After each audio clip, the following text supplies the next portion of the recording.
कांग्रेस का हाथ की बटन का दबाकर कांग्रेस को बहुमत दे। तो अपने मंडल अध्यक्ष ने आम जनता बन के उससे बोला, भाई क्यों दे हम वोट, क्या करा? बोले मैं भी कांग्रेस का ही हूँ। ऐसा झूठ बोल के उसके मन की बात लेनी चाहिए। लेकिन मैं जब भाजपा के कार्यकर्ताओं के बीच में जाता हूँ, जनता के बीच में जाता हूँ, तो वो हजारों काम गिना देते, और मेरे पास कांग्रेस का एक भी काम नहीं है जो मैं उनको गिना सकूं। तो तुमने अगर मुझे वोट देने के लिए कहा तो एक आधा काम भी बता दो, ताकि मैं ये भाजपा के पास जाऊं और उनको बताऊं कि भाई कांग्रेस ने भी ये काम किया। तो वो कुछ नहीं बोल पाया। अरे 70 साल का ही कोई काम गिना दो, कोई विकास गिना दो, कोई ऐसा काम जिसकी बात में छाती ठोककर बोल सकूं जनता के बीच में कि कांग्रेस ने काम, वो कुछ नहीं कर पाया।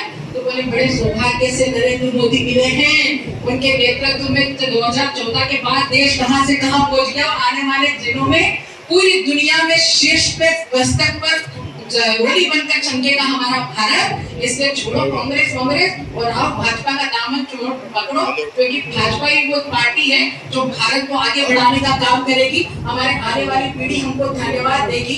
इतनी सारी योजनाओं की उसने बात की, और 15 मिनट की बात करने के बाद उसने रिकॉर्ड किया, तो उसने मुझे सुनाया। आखिरी में जो कार्यकर्ता कांग्रेस कार्यालय से बात कर रहा था, उसने ये कहा कि भाई मैं भी भाजपा को ही वोट दूंगा।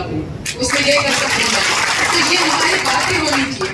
अभी बहुत सारे वक्ताओं ने पहले बोला, हमारे कार्यक्रम हो गए, माहौल बन गया, सब कुछ हो गया, बड़े नेताओं की रैली सभा सब हो रही है। अब बूथ पर जाने का हमारा काम है, और हमारा नारा क्या होता है? बूथ जीता तो चुनाव जीता। तो बूथ ही हमारा स्वर्ग है, बूथ ही हमारा घर है। वहीं पर हर एक घर में कमल खिलाना है, प्रत्येक घर को दस्तक देना है, कुंडी खटखटाना है, मां मोदी जी का राम राम बोलना है, और उनसे भारतीय जनता पार्टी के पक्ष में कमल का बटन दबाकर 13 तारीख को पहले मतदान फिर जलपान का निवेदन करके आना है। और उनका ये वोट राष्ट्र के हित के लिए वोट होगा।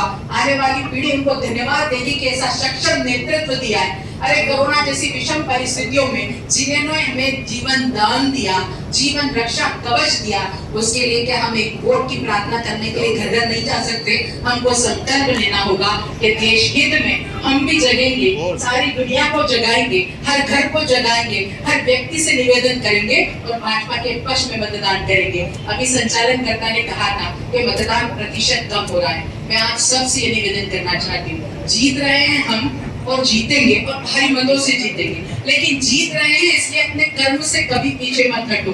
गीता में भी कहा है, कर्मण्येवाधिकारस्ते मा फलेषु कदाचन, बिना परिणाम की चिंता करे, कर्म ही हमारा ध्येय होना चाहिए। इसलिए कर्म को मत छोड़ो।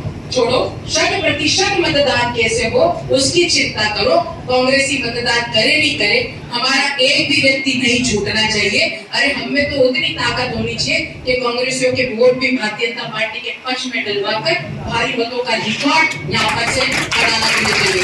अभी मैं पूछ रही थी विधायक जी से कि पिछली बार के लोकसभा चुनाव में उनकी विधानसभा से कितने से जीते थे? 21,000 से जीते थे। अब इस बार डबल ट्रिपल आंकड़ा हमें करना है, 50,000 से ऊपर से इस विधानसभा से लोकसभा में हमें जीतना होगा। ये संकल्प